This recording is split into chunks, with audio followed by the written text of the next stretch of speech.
এই ভয় আমাদের ভেতরে, তাকওয়া, এই ভয়টা আমাদের ভেতরে জাগাতে আল্লাহ চাননি। আমাদের ভেতরে যে আল্লাহর ভয় জাগাতে চেয়েছেন, সেই ভয়ের সঙ্গে আছে আশা, ভরসা, আকর্ষণ, আল্লাহর প্রতি ভক্তি, ভালোবাসা, দয়া, মায়া, আল্লাহর উপরে নির্ভর করার যে একটা মানবিক প্রবৃত্তি, এগুলো আমাদের।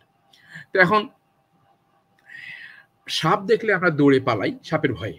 অথচ আল্লাহর ভয়ে যাকে ভয় করছি তার কাছ থেকে দৌড়ে যাচ্ছি না। আল্লাহর ভয়ে আল্লাহর কাছেই আশ্রয় নিচ্ছি। কেন নিচ্ছি? কারণ আল্লাহ বলেছেন, আল্লাহ আশার বাণী দিয়েছেন। বলেছেন কি? কুল ইয়া ইবাদিয়াল্লাযীনা আসরাফু আলা আনফুসিহিম, বলে দাও হে আমার বান্দারা যারা নিজেদের উপরে জুলুম করেছো, লা তাকনাতু মির রাহমাতিল্লাহ, তোমরা আল্লাহর রহমত থেকে নিরাশ হয়ো না। ইন্নাল্লাহা ইয়াগফিরুয যুনুবা জামিআ, আল্লাহ তোমাদের সমস্ত পাপ ক্ষমা করে দেবেন। ইন্নাহু হুয়াল গফুরুর রহিম, এই যে আল্লাহ গফুর, গফফার, গাফির, আল্লাহ পাকের যে এই যে রহমান, রহিম, এই যে দয়া, এই যে মায়া, আমার ভুল করা সত্ত্বেও, আমার অপরাধগুলো করে ফেলেছি, ভুল করেছি, এটা সত্ত্বেও আল্লাহর কাছে ক্ষমা চাইলে আল্লাহ মাফ করে দেবেন। এই যে আশা, এই যে হোপ, এইটা ভয়ের সঙ্গে, আল্লাহর ভয়ের সাথে সম্পর্কিত। আল্লাহ এই ভয় আমাদেরকে জাগাতে চেয়েছেন যে এমন ভয় যাকে ভয় করছি, আল্লাহ সেই আল্লাহর কাছে আমরা দৌড়ে যাচ্ছি, আশ্রয় নিচ্ছি।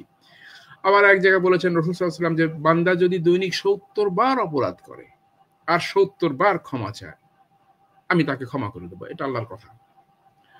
রাসূল সাল্লাল্লাহু আলাইহি ওয়াসাল্লামের আরেকটা কথা হচ্ছে সব মানুষই অপরাধী, তাদের মধ্যে উত্তম হলো তওবাকারী। কাজেই এই যে কেউ যদি, আরেক জায়গায় বলেছেন, কেউ যদি গুনাহ মাফের উদ্দেশ্যে ইস্তেগফার করাকে নিজের উপরে আবশ্যক করে নেয়, তাহলে আল্লাহ তাকে ৩টি পুরস্কার দেবেন। তার জীবনের কঠিন অবস্থা থেকে উদ্ধার করবেন, তাকে দুশ্চিন্তা থেকে মুক্তি দিবেন, তাকে অচিন্তনীয়, অকল্পনীয় স্থান থেকে রিজিকের ব্যবস্থা করবেন। এই যে আশা, এই যে হোপ, এই যে অ্যাসিউরেন্স, এই যে আশ্বস্ত করেছেন আল্লাহ পাক বান্দাকে, তার ফলে কি হয়? মনের ভিতরে আশা জাগে। আবু হুরায়রা রাদিয়াল্লাহু তাআলা আনহু থেকে একটা হাদিস আছে।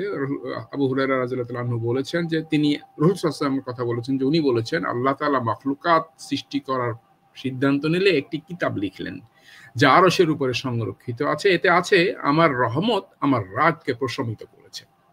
অন্য এক বর্ণনায় আছে আমার রাগের উপরে আমার রহমত জয়ী হয়েছে। দেখুন আল্লাহ রকিব, খুব সূক্ষ্মভাবে পর্যবেক্ষণ করতে পারেন। আল্লাহ আলিমুল গায়ব, খবীর, সব খবর রাখেন, সব জানেন, গায়েবের খবর রাখেন, মনের ভিতরে কি আছে আল্লাহ পাক সেটাও জানেন। আল্লাহ কাহার, আল্লাহ জব্বার, অত্যন্ত কঠোরভাবে ধরেন, প্রতিশোধ নিতে পারেন। এই কঠোরতা আল্লাহর যে সিফাত, এর উপরে বিজয়ী ডমিনেন্ট হিসাবে আছে রহমান, রহিম, গফুর, গফফার, গাফির, এই ধরনের বৈশিষ্ট্যগুলো। ফলে আল্লাহ যত কঠোরই হন তার চাইতে আল্লাহ বেশি রহমদিল। আল্লাহ যত বড় শাস্তিদায়ক হন না কেন তার চাইতে বেশি আল্লাহ হচ্ছে বড় ক্ষমাশীল। এই যে আল্লাহর এই বৈশিষ্ট্য, এই সিফাত, এইটা জানার পরে কি হয়? মানুষের ভিতরে আশা জাগে। তো মানুষের ভিতরে যখন আশা জাগে, বিজ্ঞানের কথা বলছি, গ্যালাহার 2009, গ্যালাহার এবং তার টিম 2009 সালের, 2017 সালের, ফোগার্ড অ্যান্ড সোলেমান 2012 সালের শোধ এবং তার বিজ্ঞানী, এইসব বিজ্ঞানীদের নাম এবং তাদের মনোবিজ্ঞানী, তাদের যে দলবল নিয়ে 2021 সালে কয়েকটা গবেষণার রেফারেন্স আমি এখানে দিচ্ছি। তো তারা কি বলছেন? তারা বলছেন মানুষ যখন আশাবাদী হয়, মানুষের সম্মুখে যখন আশা দেখে, মানুষ যে না আমার সম্মুখে নিরাশা কিছু নাই, বরং আমার সম্মুখে আশার কিছু আছে, মানুষের সম্মুখে যখন আশা উপস্থাপন করা হয়, হোপ দেখানো হয়, তখন তার রক্তে ডোপামিন, অক্সিটোসিন, সেরিটোনিন, এই 3টা হরমোন আমাদের সবারই আছে। এই হরমোনগুলো বেড়ে যায়। আর এই যখন হরমোনগুলো বেড়ে যায়, তখন তার চিন্তা শক্তি, তার কল্পনা শক্তি, তার বিশ্লেষণ শক্তি, আবার ডোপামিন কি করে?